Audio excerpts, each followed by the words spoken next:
Planning an RV trip. Today's guest will help you make it stress-free and unforgettable. I'm Patti Hunt, and you're listening to the RV Life podcast.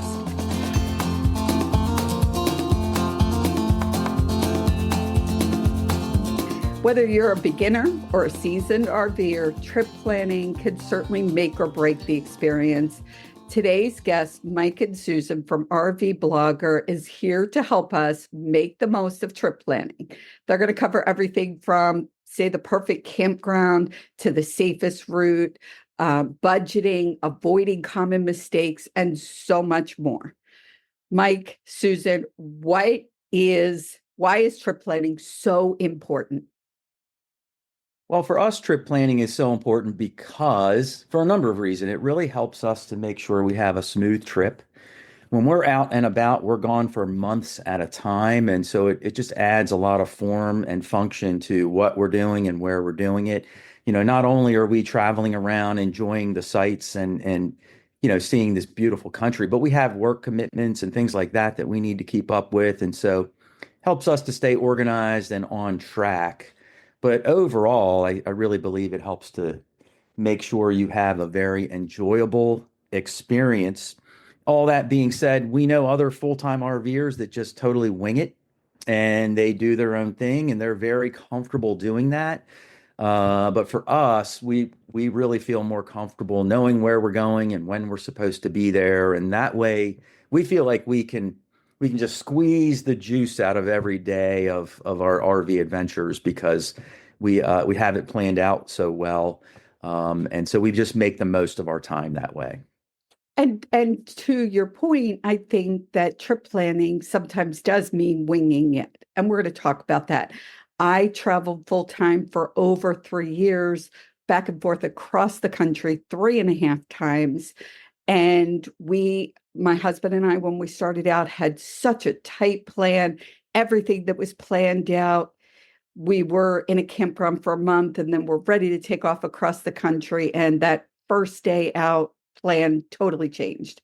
Yeah. So you could have your plan and be flexible. So I want people to know the planning doesn't mean every minute of every day is planned. And again, we're going to get into that. The RV Life podcast was created to educate, entertain, and explore the RV lifestyle. And it is my mission to inspire you to live life to the fullest. Now, while planning, you might want to consider these incredible destinations by Open Road Resorts. They have locations in Idaho, Nebraska, New Mexico, and Texas. And these are amazing locations. And that is Open Road Resorts. And you could find their campgrounds at openroadresorts.com, or you could go to campgrounds.rvlife.com and see all of the reviews, all of the amenities, everything you need to know about their campgrounds. Well, let's get into today's guest. It is Mike and Susan. I'm going to have you say the last name. It is pronounced Scarpignato. Wow, Scarpignato. I didn't want to mess it up. And they are from, I said it, very good, RV bloggers. They have been RVing together for the past 6 years. They are 3/4 timers, which means they are out on the road for 9 months at a time and in a house for the other 3. They travel either in their Class A motorhome or their Class C. And I would imagine that is going to change plans for the types of trips and the places they could go. They have 3 different websites, including the RV Blogger website, and it has just about everything you need to know. They also have an incredibly successful YouTube channel with over 190,000 subscribers, a private Facebook group, and so much more. And we're going to get to some of that as we introduce them. And I think RV Life, so this is what they said, RV Life is much more than just how to live in an RV. It's also about the freedom to live life that you want to live. They wanted to help people to live life on their own terms. And they came up with the tagline, Shift, Control, Escape. And that you will see under their logo, as part of their logo. So I want to welcome Mike and Susan to the RV Life podcast. Thanks a lot, Patti. It's great to see you again. Thanks for having us. Yes, and we met in Tampa, or did we meet in Hershey? I think we had dinner together. I think we met in Hershey first, and then we met again in Tampa, and then we met again in Hershey where we ended up having dinner together. So Yes, we did. So, in addition to all of that, that I edified incredible people, it was wonderful having dinner with you guys and getting to know you guys. Your bio is incredible. We're going to dig into that a little more, but let's go back and share with the listeners, how did the RV life start for you two 6 years ago? well, we both had our corporate jobs back then, and every year we would we would go on vacation together, and we would typically just go to an all-inclusive resort somewhere and enjoy a week on the beach, relaxing. And one year, Susan said, why don't why don't we rent a camper van and like cruise the PCH in California? And I was blown away, but I was like, you got to be kidding. That sounds awesome. Um, so we began, looking into camper vans, and I was like, these camper, and I was not an RVer at the time, by the way. I mean, I was a tent camper, uh, tent camped my whole life. I swore I'd never buy an RV because that's not really camping. That's living in a condo in the woods. Um, and so we're looking into these camper vans. I'm like, they don't have bathrooms in them. And we had a 10-day vacation planned, and Susan was like, well, you can rent an RV. And I had no idea. So we ended up renting a 19-foot Class C RV from Cruise America. It was so small, there was no bed in the back. The only bed was in the overcab. When we pulled up and saw it, we were like, oh, I don't know. We made a big mistake. That's a little small. But we spent 10 days. I want to give people who aren't necessarily familiar. So a Class C over the front seats has a space that's usually 2 or 3 foot deep. Right. And there's At a the bed most. Yes. at the most, right. Right. And there's a bed up there. And that's where you're talking Yeah. about in this. And then underneath that, it looks like a truck. Yeah, that's like the bed. Like a truck and a camper put together. Right. So we hit the road we live in Maryland. So we flew to Vegas, rented our RV there, and then we drove 2,000 miles in 10 days, all through California. We hit Death Valley, we hit San Francisco, we cruised the PCH all the way down to Huntington Beach, drove through the desert, past Joshua Tree, and back to Vegas to fly home. And it was the best 10 days of our lives. It was a life-changing vacation. And when we got back home, I had a fantastic job. I loved my job. And, but I was like, I can't do this anymore. I need to figure out a way that we can travel on the road and see this beautiful country and make a living while we're doing that. We got addicted. We really did. And so we investigated a lot of ways to create a business on the road, and landed finally on blogging and a YouTube channel. And we were incredibly lucky because, we started it, and it just, our intention was just to share what we were learning about RVing because we were really into it. We bought our first RV and we were learning a ton. And Susan and I both like to research things, and I had been a coach and a mentor and a trainer in my previous job. And so I feel like I was good at conveying information and teaching people things. And so it all really worked out incredibly well. Of course, COVID hit right after that. And so for a lot of folks, COVID was a horrible experience. It really hurt their business and their ability to make a living. But for the RV industry, it was a real boom time for all of us. And so we kind of got lucky with our timing. But man, everything took off and blew up. And within a year or two, I was able to replace my income, and another year I was able to replace Susan's income so she could leave her job. And that sort of was the springboard we built to be able to take off into RV life. And so it all worked out incredibly well. And that's an incredible story. And I know people are thinking from the business side of it. There's a lot of people that are probably very curious about that side. And I just want to let people know that you two were on the RV Entrepreneur, which is RV Life's partner podcast. And you talked about the entrepreneur side of business, which I think is great. And anyone that wants to listen to that, it's the RV Entrepreneur Podcast, and it was building a runway for success in RV content creation. And that is episode 376 over on the RV Entrepreneur. And I'll post that because I'm sure people are thinking about that. How do I do it? Let's jump in though and talk about the importance of trip planning. You told us how important you feel like it is. We talked about the fact that trip planning isn't necessarily planning out every minute of the day. So for people who are saying, well, I like to wing it, which I learned that I just wanted to wing it, but there's still certain things you need to plan. And one of those things obviously is safety. So whether you're in your Class A or your Class C, the roads that you're able to travel on are going to be very different. So why is it important not to use things like, and I just want to get into the safety part of it first, but like I hear people that use Google Maps or Apple Maps or Waze to navigate their 40-foot RV. Why is this not a good idea? Well, we can tell you We have firsthand. experience from that as well. We were driving through New England in our Class C RV, and we were kind of new at this, and so we were using Waze. Huge traffic jam on Route 90 on the way to Boston, of course, every day that happens. And so Waze took us off the road to take some back roads to beat the traffic jam. Well, we're driving down the road, and all of a sudden we come to a bridge that we have to go under. One little problem: we couldn't fit under the bridge. And this was during rush hour traffic. And so I had to stop. I couldn't back up. I had 2 miles of traffic behind me. And luckily, another guy was coming towards us. He stopped his car and blocked traffic from that direction. He was a fellow RVer and got out and was like, I can see you're in big trouble. He's like, you used Waze, didn't you? Yeah, he blasted us.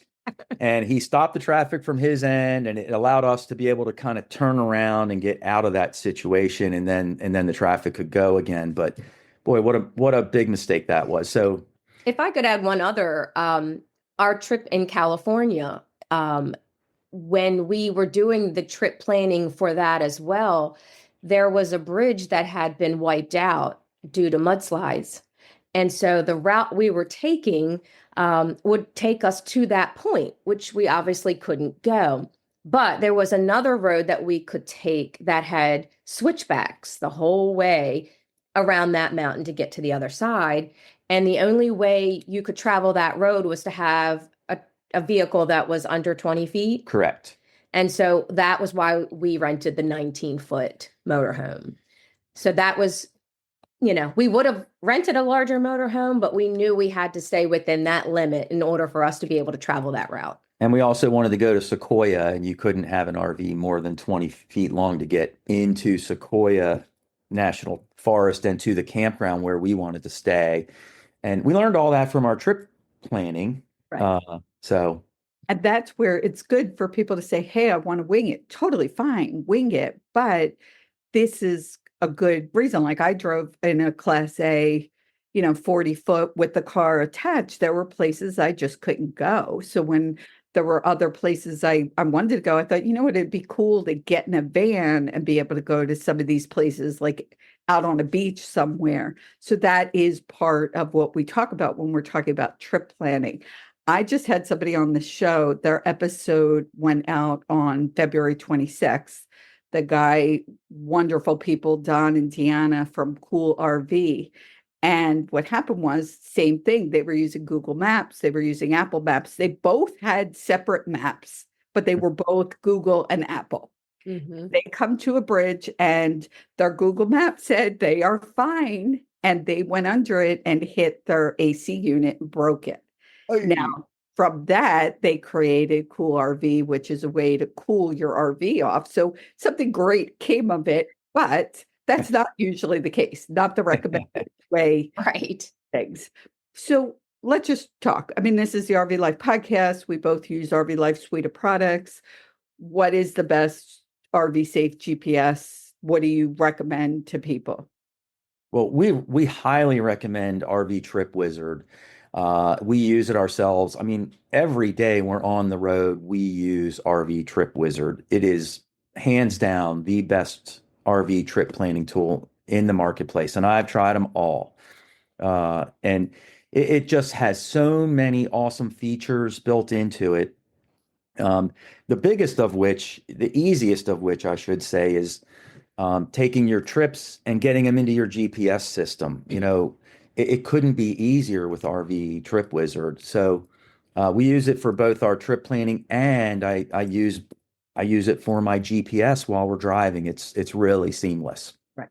And we did the same thing. And so when we started out, um, it was during COVID. So my story, during COVID, we were in Las Vegas, everything was locked down. Dan was producing and directing a magic show on the Strip, and they said, "Look, we don't know when this is going to open back up." And he called me to his office and said, "Let's sell everything, go in an RV and travel the country." I had been in an RV total of 7 nights prior to that. So I was like, "What are you talking about?" And what he did was he checked out all these planning tools, and he took RV Trip Wizard. He liked that one the best. And he planned out all these things we could do. That's how he convinced me. Like, look at the things we could do. So that was a tack deck. But we also have been using RV Trip Wizard from the beginning. Let's talk about the difference between somebody using Google, Apple Maps, or Waze and the RV Trip Wizard. Well, if you use Google Maps or Waze or Apple Maps or any of those other products, they don't take into account the size of your vehicle. And so it would have no idea if you could fit under a bridge and how tall you are, or if you can drive over a bridge that has a certain weight limit, because, our rig weighs 22,000 pounds. So our Class A does anyway. So with RV Trip Wizard, you can enter in all of your RV's information. So you can put in the height of your RV, the weight of your RV, and even if your RV has propane on board, because there are certain tunnels you can't go through if you have propane. It really makes not only the trip planning part, but the routing part very, very easy and safe. And so you don't end up stuck somewhere and have to turn around and lose 2 or 3 hours of your day. Right. And so you're in Maryland. I live in Pennsylvania. For those people who don't know the East Coast, one of those times I was in the RV before we started full time. We went from Pennsylvania down to Virginia. So we went through the Baltimore Tunnel with a great big propane tank. You're not allowed to do that. That is a no-no. So the fact that it also asks about propane as well as the length of the RV, including the car on it, it's just huge. And again, for safety reasons, having a RV safe GPS system, we all recommend that first and foremost. That should be part of your planning. What are we going to do to navigate? And there are lots of stories out there we could all tell about people getting stuck, knocking something off their RV, going on a bridge that they shouldn't be on, all of those things. Yep. Let's talk a little bit now about, when we're talking about trip planning. So we talk about where do we want to stay? What kinds of things do we want to see? I did a podcast episode on the 12th that talked about different types of campgrounds, different ways to camp. So there's boondocking, mooch docking, your RV resorts.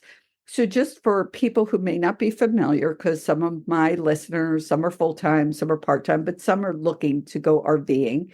So let's give them a little bit of background on different types of ways to camp, like different places. Yeah, well, the most traditional way to do it is to go, to a private campground that's, in the local area, and you pay anywhere from 50 to, I don't know, these days up to $200 a night or more to stay there. But that's a traditional campground that a lot of folks go to, and the private campgrounds usually have amenities like a camp store. They might have a swimming pool. They might have all kinds of activities that you can do there. Mm-hmm. And then, of course, you have your state parks and your national parks as well. And then for us, we do a lot of boondocking. And boondocking means a lot of different things to different people, right? So there's your very basic boondocking, which is I've got to drive from point A to point B. I can't do it all in one day. I don't want to spend $80 at a campground just to spend the night, wake up in the morning and leave and continue my journey. So we'll boondock one night at a Walmart, a Cracker Barrel, a Cabela's, a Bass Pro Shop, a rest area, you name it. And then there's your real boondocking where you really try to get off grid and go out into nature and enjoy that experience. And we do that as well. And we even can use RV Trip Wizard for those experiences as well. And a lot of people don't know that because there's no address for these places, but we may find just coordinates, GPS coordinates. We'll find them on, for example, iOverlander, and iOverlander will give you the GPS coordinate to where the spot is.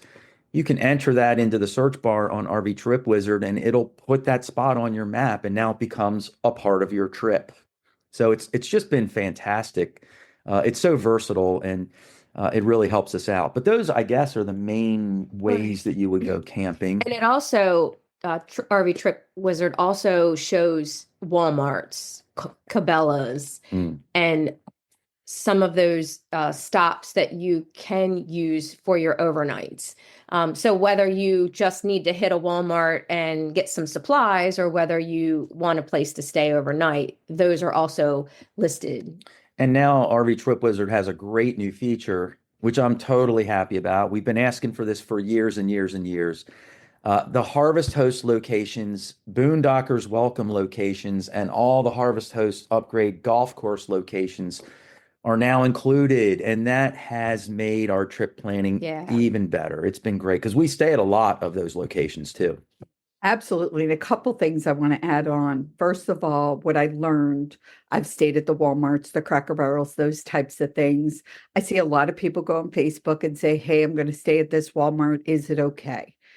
I highly recommend calling the location. So no matter what somebody says on Facebook, because sometimes that changes. There was a Walmart in Jacksonville, and it was supposedly one that RVers had stayed at. When I called the manager of the Walmart, he said, we no longer allow it because somebody else is taking care of the parking space. So you're not allowed, you'll get ticketed. So just as a caution, call those locations and double check. Things change with them all the time. And then you were talking about the Harvest Hosts and the Boondockers Welcome. Let's explain to people what that is for those that don't know. Well, Harvest Hosts is a membership that you join. I think it's $99 a year. A lot of us are, offer discount codes because we work with them very closely, but you can stay at breweries, farms, museums. There's even restaurants that you can stay at, all kinds of stuff. And these are local places all around the country that allow RVers to stay overnight for free. The Boondockers Welcome part of it is you're going to stay at someone's home. You may park in their driveway overnight, or they may own a large piece of property and you can park somewhere on their property overnight. The great thing about Boondockers Welcome, and a lot of people don't know this, is that over 3/4 of their locations offer some sort of hookup because you're parked next to someone's home. So very often they'll let you plug in to their electricity so you can run your air conditioner. Many of them will let you use their water hose so you can fill your water tank. Very few of them have dump stations. But at least you have something. We have stayed at one that had dump station, and it's fantastic. But and then the golf course locations for all you golfers out there, you can't beat it. You get to stay there for free. You're right there. You get up in the morning, go play a round of golf, and there you go. It's couldn't be better. Right. And to add to that, I've had on the CEO of the company, Joe Holland, as well as I had an episode a couple months ago where they talked about upgrades to Harvest Host. They are now allowing at some locations 3 additional nights. Yeah. So Harvest Host used to be just one night. Right. They also have some places now that do have different types of hookups. Now, I do want to be clear, if you go to your Trip Wizard, you won't see Harvest Host unless you have a Harvest Host membership and you're signed in. So that's important to people to know you have to be a member to sign in to see those locations. Okay, we talked about, safety, which is big. We've talked about finding campgrounds as people travel around the country, whether it's short trips or across the country, like we've done several times across the country, right? I love Open Roads Fuel Card, and this is a diesel fuel card that you sign up for. It's free to sign up for it. You get the card, you have an app that'll show you truck stops across the country, and you could save anywhere from 40 to 60 cents, sometimes less, sometimes more. I did an episode, and I'll put that in the show notes, in January, where I interviewed people that were in Tampa that had used the fuel card in 2024 and exactly how much money they saved. It was pretty incredible because I asked them to guess and they were nowhere near what they actually saved. So it's an incredible card to use. So let's go on and talk a little bit more. When we're talking about planning, what would be something else? I also want to talk about some mistakes to avoid. We've talked about some of those, but what else would you recommend to people when it comes to planning? Well, I think a couple things. For us, we always have to think about what we want to do when we get to the location that we're going to, and then where do you want to stay in conjunction to that, and of course, what's the best way to get there. Another thing with trip planning is how long do you want to drive every day. We've traveled all around the country, and so sometimes for me to drive 7 or 8 hours in a day it just wears me out. And so we'll set a radius on our map when we're doing our trip planning of like 4 hours. That's 4 to 5 hours is about the max that I want to drive, because a 4 or 5 hour driving trip really takes about 5 or 6 hours, because you got to stop for lunch. You need to stop and use the restroom. You need to, you might want to stretch your legs. You need to get gas. There's traffic jam somewhere. And so, it just takes longer than the actual drive time. And so we try to set limits so we don't wear ourselves out while we're traveling. Right. One of the things I suggest to people, so I traveled with my husband, the two of you are traveling together. And then there are people that I talk to all the time that are traveling with kids, or the mom, the dad, like different people. It's really the communication between people. So people are on the same page. How long are they comfortable driving? You guys have come up with 4 or 5 hour trips, which are right, can take 5 to 6+ hours. What kinds of things you want to see, what kinds of things you want to do. I know when I first started out, I had this attitude, like, I'm never going to be back in this area, so I have to see everything there is to see. And I was in such a hurry to see it all, to do it all. Let's cover all 50 states, including I do want to get to Hawaii and Alaska, not in the RV. But, it's like these goals we set that may not be realistic. One person may be like, hey, I just want to take my time. I just want to stay somewhere for 2 weeks. Somebody else might be, hey, I want to move every 3 days. Mm-hmm. So I have, this, like, get everybody on the same page, at least get everybody's idea, including kids. What do they want to see? What are they comfortable with? How long do they want to be in an RV or a car? How did you guys work it out, between the two of you? Well, it's funny, we find that if we sit down to do trip planning without a cocktail, argue a lot about what we're doing and all, it just becomes very uncomfortable.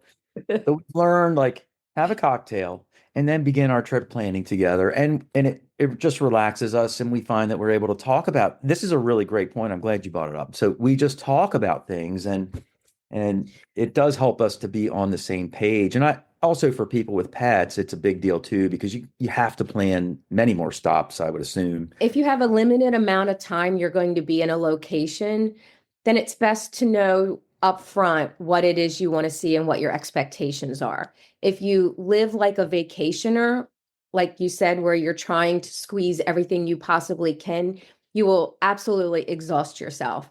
And now you're in the RV and you're driving again, and then you get to your location and it's run, run, run, run, run, and it will deplete you. So you do have to have a realistic approach to what all is it that we really want to see and adventure to, because if not, you can exhaust yourself.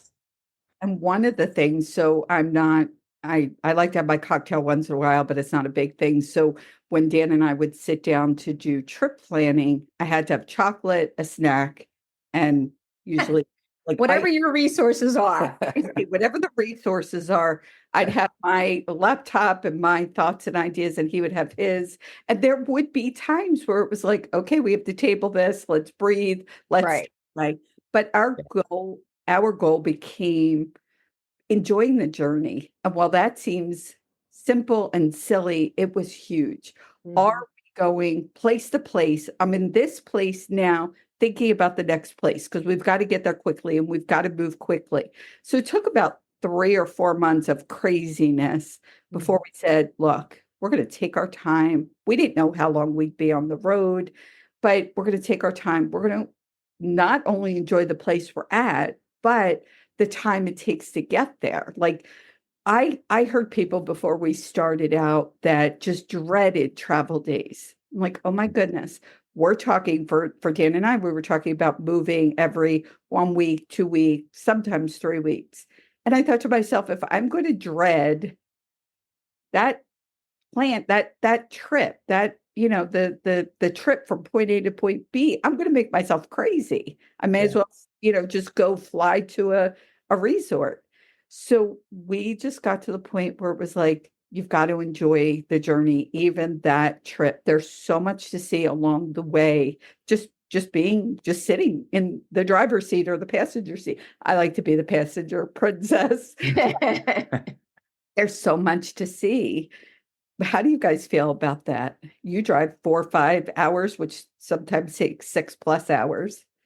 Yeah, we go so far as to plan what we're going to talk about while we're driving. Like, hey, let's talk about these things tomorrow. But we'll also, as we see things, Susan will look things up on her phone because you'll pass interesting things on the way, and it's like, oh, I wonder what that's all about. And then so she'll look at because I'm driving. I'm on Google Earth, and I'm going, oh, that's blah blah blah. That's over here. Yeah, so we try to squeeze as much fun out of every single minute that we can while we're on the road, and being able to enjoy those things along the way. I mean, the reason we bought a big Class A RV, one of the biggest reasons is for that big giant windshield in the front. We wanted to see everything, so we really try to enjoy all of that as best we can. And like Mike said, a 5-hour trip could be 6 or more, or a 4-hour trip could be 6 or more, because we will stop along the way. If there is, well, luckily when we were in California, our drives were like maybe even an hour or two, because we would see an overlook and we'd be like, oh my gosh, pull over. And so we'd pull over, take some pictures, and this is a great place to have lunch. And that's where we would stop and have lunch. And so, we wanted to take in the location with us, the journey along with us. Like if I'm going to say I've driven from one end of Texas to the other, I want to be able to say that I stopped here and saw all of this along the way as well. It wasn't just, through my windshield. It was an experience.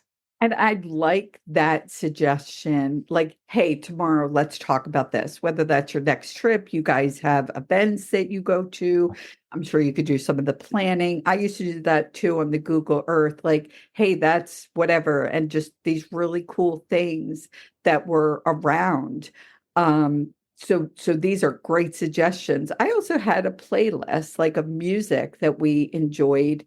And because Dan did all of the driving, he got to choose what we listened to, because you get to that third, fourth hour. Sometimes you need that upbeat. Sometimes you need a little more soothing. So a mix of music, but we also listened to books, audiobooks, which was great to do. And then we talk about those. So for people, whether you're two people together, whether you're by yourself or you have kids, planning some of those things will make that journey a lot more enjoyable. Great suggestions. Mhm. Today, you brought up some things that could come up. Certainly, we talked about a 4 or 5 hour trip could take 6 or 7 hour trips. Sometimes they're way longer. So even within planning, as we said before, stuff happens. We decide we want to pull off, and this looks like a great place to stay. So we're going to stay here for the night.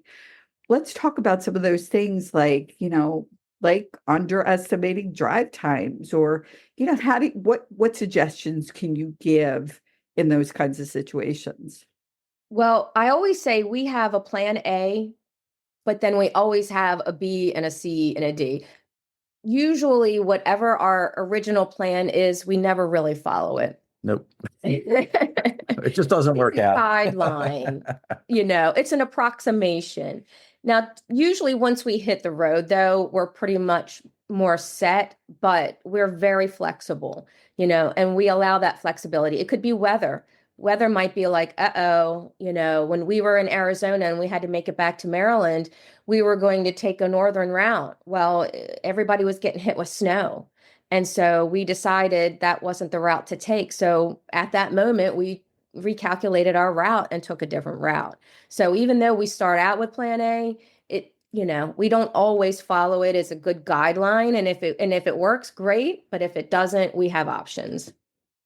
And so we're going to talk a little bit about what happens when your plans change with, booking campgrounds. We hear all the time campgrounds are overbooked. You're not going to get in unless you plan. So I'm going to ask you about that. We talked about weather. We're going to talk about, some other issues that you've had happen, things to avoid, as well as let's talk a little bit about what to bring with us on those trips. But before we get to that, I want to mention for people who are looking for a new RV or that first RV, the ultimate VIP event for RVers is Music City Motorhome Expo. And it is May 31st to June 4th. And you can be the first to see the 2026 model year coaches. And this is from all the major manufacturers. There's a limited attendance, so you get to test drive as many as you want, and you'll get to chat with the manufacturers, the product developers, engineers. I was at this event last year. It was amazing. They have seminars. They provide 3 meals a day and high-end entertainment. If you're interested, go to Music City Motorhome Expo.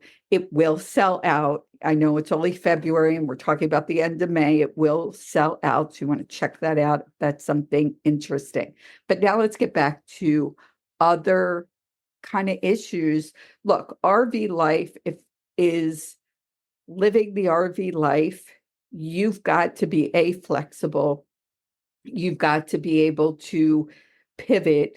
That's a word, big word that's been used, but change your plans, change your thought, change what you're going to do. So what are some of those other things? You're talking about plan A, B, C, D. And I want to be clear, you said that most of the time the plan A doesn't happen. It doesn't work out. So people could cut themselves a break. Plan A doesn't always work out. You could either fight it and be like so miserable, like this is where we said we were going to be on Thursday, or you could go with the flow. I highly recommend the go with the flow attitude. But then what happens with campgrounds? What are you guys finding when trying to stay at a campground last minute? It depends on where the campground is, right? If it's near an area that's very, very popular, like Florida in the wintertime, forget about trying to book things last minute down there. You can't get into any state parks. You can barely get into the Thousand Trails. We're Thousand Trails members. Even they get all booked up. So it's very, very difficult in that area. Where we went to Arizona this past winter and it was a completely different experience, right? That's Arizona is kind of the Florida of the West. But out there, we had no problems booking campgrounds at the last minute ever. It was really a very different experience. And so same thing is also true in if you're at beach areas or amusement parks, just super popular areas where a lot of people are all on vacation at the same time. National parks is very true for those as well. You really need to plan like a year in advance. And otherwise you may not get a campground. And If you're in those highly populated, sought after locations, absolutely. amusement parks, things of that nature. Yeah. So if we're planning to be in a big vacation or a very popular area or a super popular national park, we will have all of our trip planning done, before the next year even turns over. So it just kind of depends where you are. Other places we go, it's really not a problem at all. And then luckily for us, we do enjoy boondocking, and our rig is set up for that. So we can harvest host it and stay at a Love's gas station and hit a Walmart and stay at a crack. I mean, we could go for 10 days without having to have hookups. But so for us, we can plan things without having to plan a campground, especially if we know the schedule might change. And it takes a lot of stress off of us, because if you have a campground booked, it's kind of hard to change the reservations sometimes. To call them and say you might be a day late or two, and can you add a day or two at the end, they may not be able to do that. So, it just depends on where you are and how popular that area is.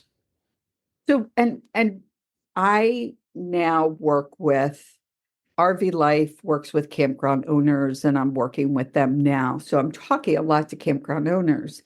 And I know when we first started out 4 years ago now, that was the case. You really had to get things booked if they were the big popular places. Yeah. Over this last, I want to say year, maybe, in talking to campground owners, a lot of times they have those spaces so I see what I see happening more recently is people feel like I've got to book a year ahead. I've got to book 6 months ahead. So they book everything out, especially in the Thousand Trails. And we'll talk a little bit about Thousand Trails. They book everything out. And then they're like, well, I had to book, their 180 days, whatever their time frame is. And then they're like, well, I have that booking, but I really want to go here. So as soon as I get that other place, I'm going to cancel.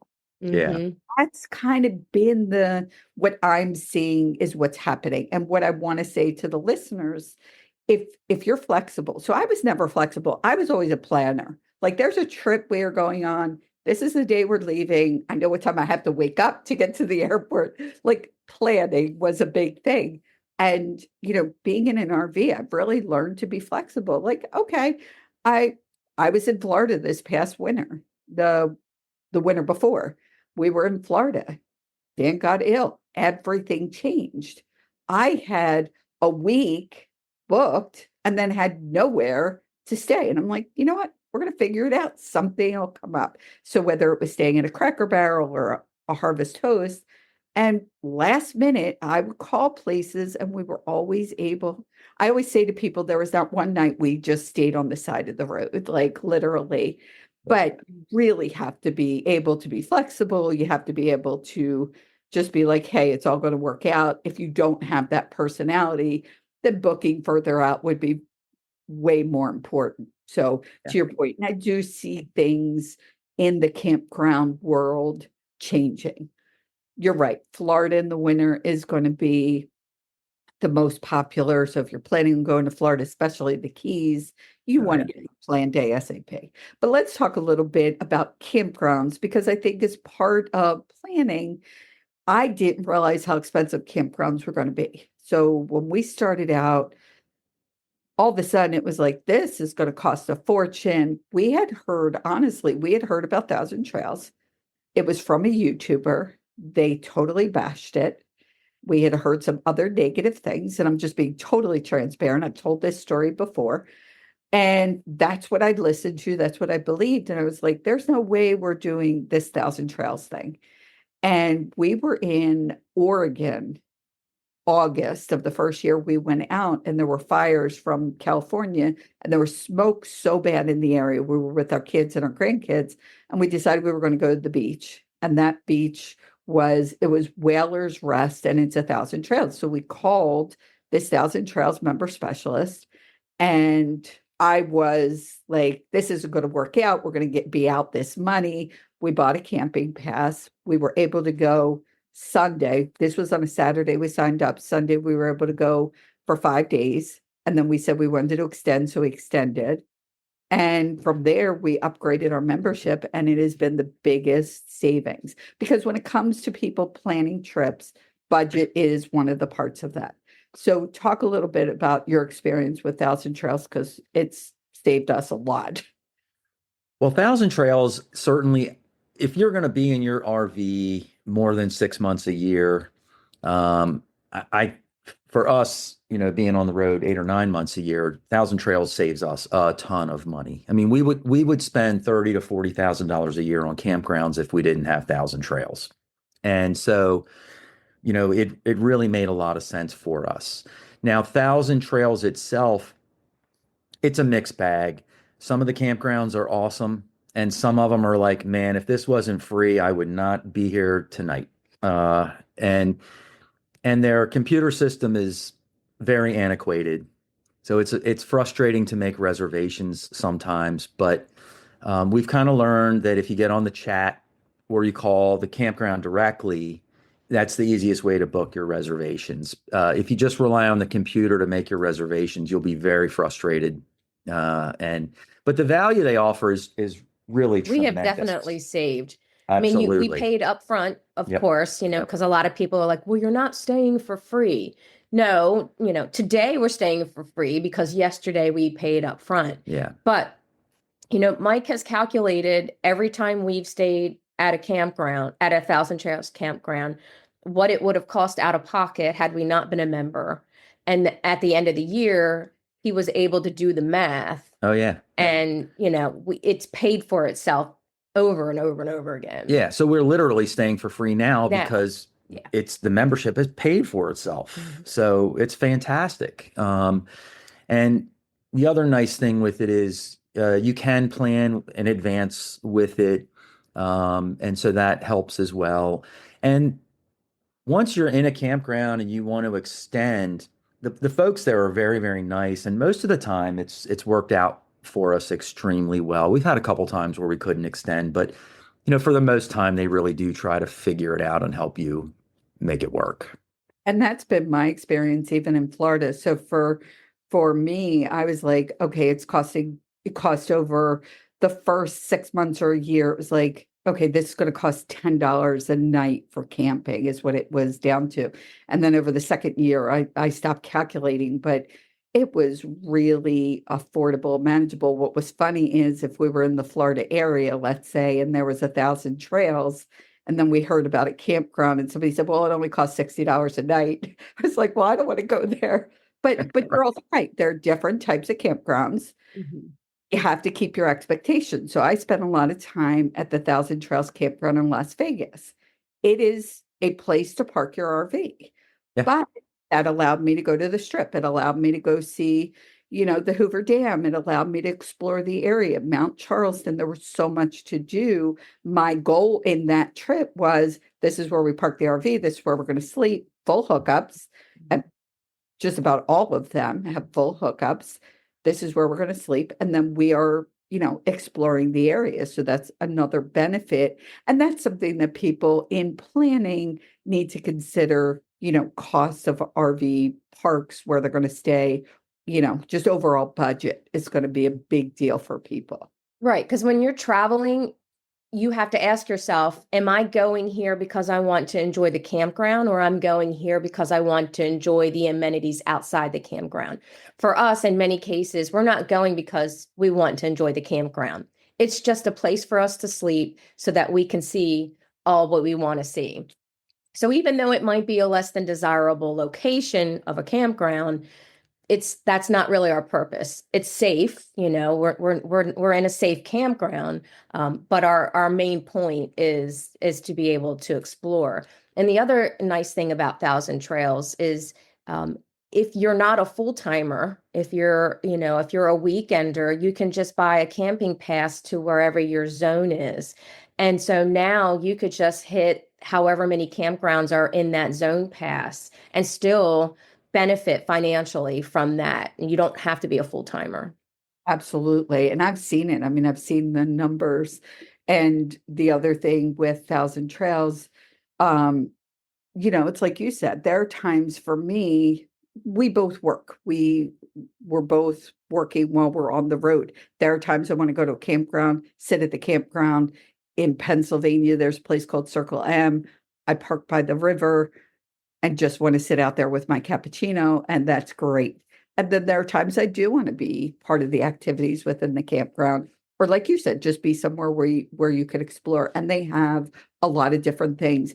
Thousand Trails also, I believe last year in the summer, had a new membership. So it's different. You don't have to buy like this lifetime membership. So anybody who looked at the Thousand Trails membership before, they have changed some of that. I think it's a great deal this new membership they came up with. One other quick thing I wanted to just add, if you didn't mind, and this is kind of tying in a little bit of RV life with Thousand Trails. You can see the campground reviews. Yeah. So if you are in doubt and question, if you've heard reputation about Thousand Trails campgrounds or whatever, you can easily go on and check the reviews on RV Life to determine whether or not you buy pictures or by what people say.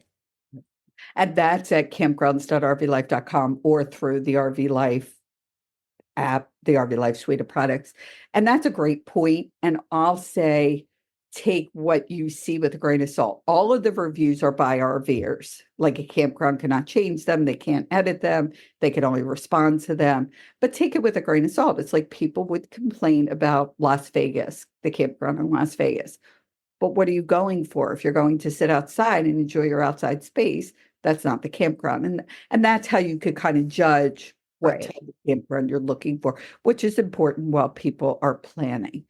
So let's touch a little bit on, we've covered a lot of stuff. Let's touch a little bit on, and maybe there's a whole different show, but, talking about essentials that you pack. Now you guys have the house and the RV. Some people are in it full time. Weigh your RV when you load it up, because a lot of times it's I found that out myself. We started loading it up, sometimes way heavier than it's supposed to be. But, can you just give a quick what some essentials are? Again, this is part of the planning process. What do you need to take with you? That's kind of a hard question for us because we leave our RV packed all the time. In fact, we have clothes that we keep in the RV, and then we have clothes that we keep at home, so we don't have to constantly pack and unpack because we don't come home for 3 months all at one time. We might travel for 2.5 months, and it's like, well, we miss the kids and the grandkids, and we might be in Texas. So we'll park the RV in the storage lot at the campground, usually for $25 a week. It's pretty cheap, and we'll fly home. And then we'll fly home to Maryland for 3 weeks and visit everyone, and then fly back to Texas and just continue our journey from there. So we have kind of two of everything, because we would always forget stuff. We learned pretty quickly, if we have to pack every time we come home and then leave again, and we're home 4 times a year, 5 times a year for short 2-3 week stints, it was very inconvenient. Mm-hmm. So like my computer charger, every time I'd come home, I'd leave the computer charger in the RV, and I can't charge my computer at home. And so now I have 2. I have one at home and one in the RV. Sunglasses, same thing. Pair for home, pair for the RV. So that's how we've kind of grown to do it over time. So it's tough for us to say, like, how would you do that? Weight wise, though, I would say it's kind of like the closet. I don't know her name, but she gave a great tip one time where hanging up your clothes in your closet, you put your hanger one way. And if you get to the end of the year and all those hangers are still in that same direction, then you're not wearing it, get rid of it. Yeah. And you can do the same thing in your RV. You may overpack it with all kinds of cool gadgets and gizmos and things to make your camping experience more fun. But then you may at the end of the season have to take a look at that and say, did I ever use it? Is it taking up space? Because if it is just taking up space, then you got to get rid of it, lighten the load. Yeah. And so there is a constant rotation with us, like with chairs. Yep. We were guilty of having way too many chairs. We were at RV Unplugged when we were on the show the first season, and it's funny because I was on a quest to find the most comfortable camping chair. And so it turned out we had 6 different sets of chairs in our RV all at one time. They actually made a video. We put out all of our sets of chairs. Ridiculous. We had a set for the beach. We had the zero gravity ones. We had our heated chairs. We had the regular camping chairs that fold up and you Then carry we them had in. these really tiny light ones. And we had the little tiny light ones so you could carry them. I mean, it was crazy what we were doing.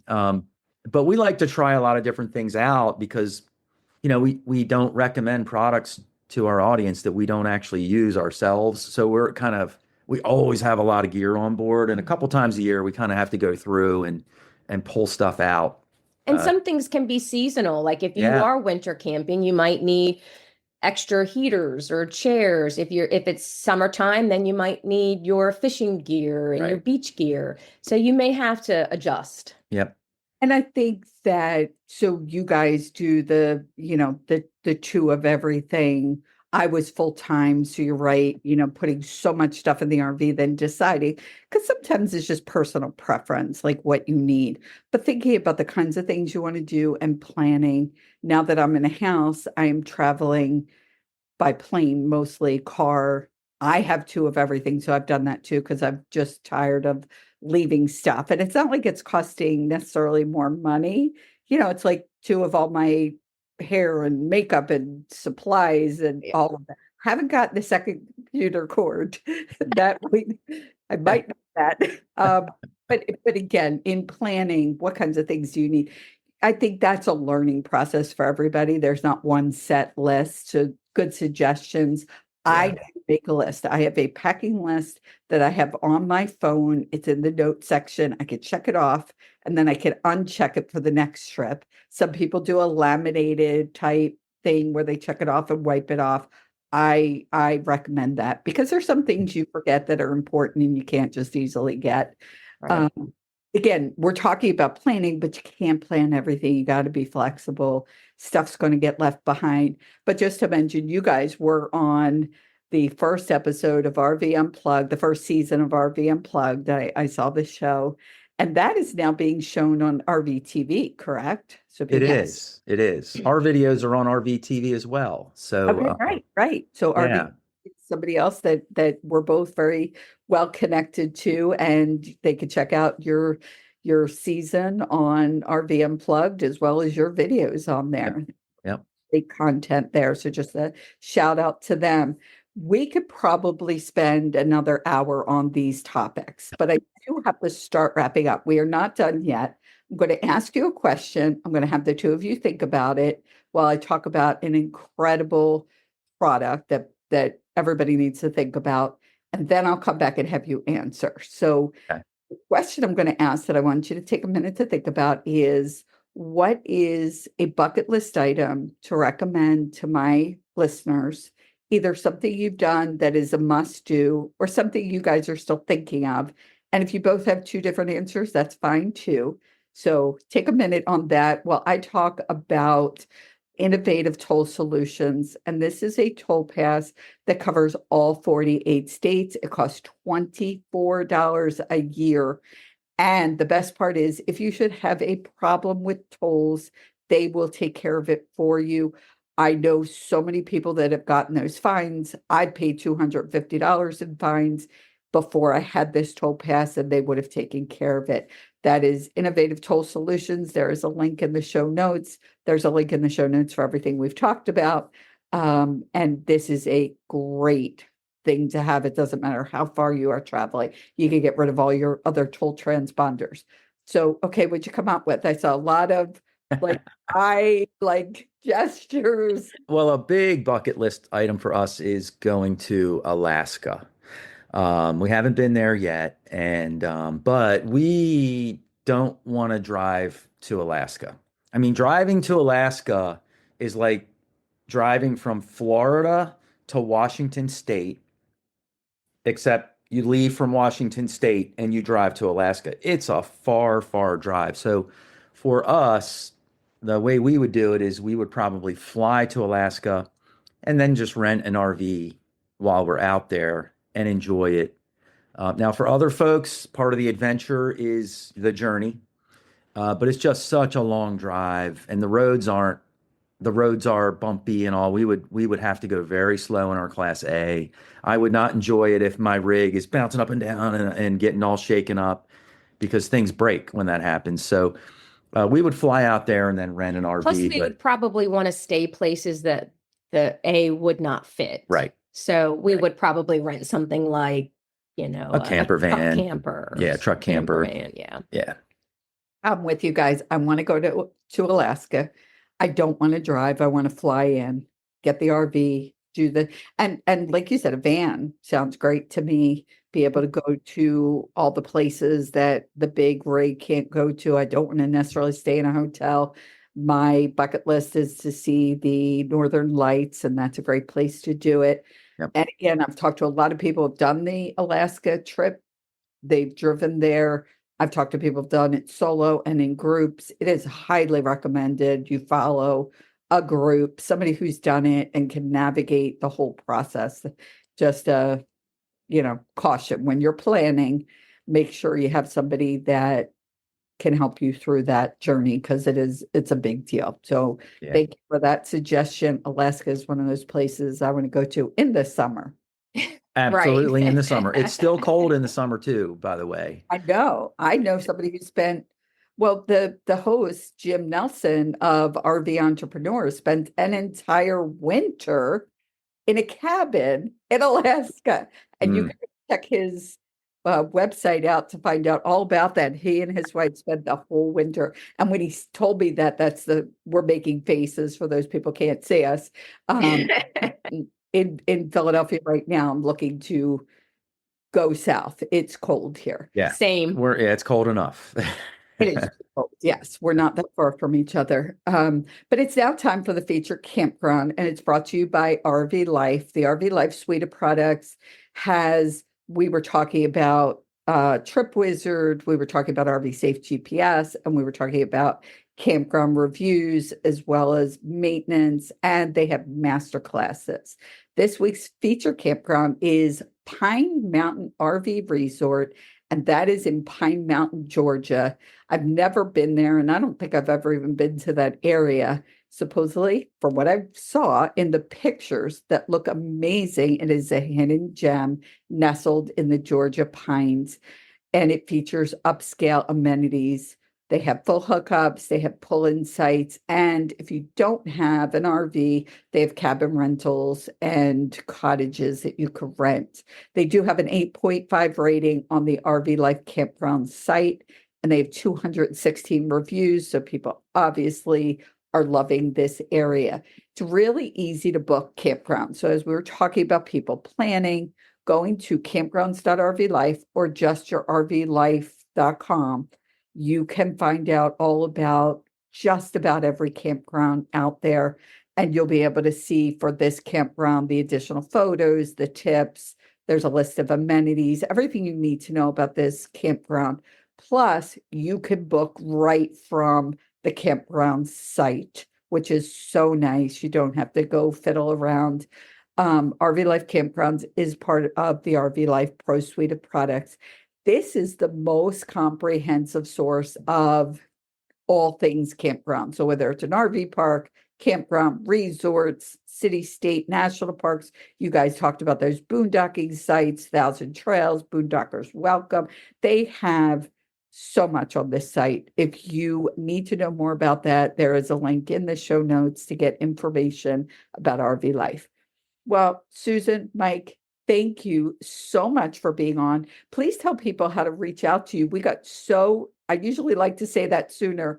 It will be in the show notes. We got so engrossed. What's a website people can go to and find out all about you? The best way to connect with us is just to go right to rvblogger.com. And right on the home page, you can scroll down and you can sign up to be a member of the RV Blogger community. And from there, we'll send you out some newsletters and connect you with our other websites so you can use them as resources. One is called motorhomefacts.com. So for you motorhomers, all kinds of articles there.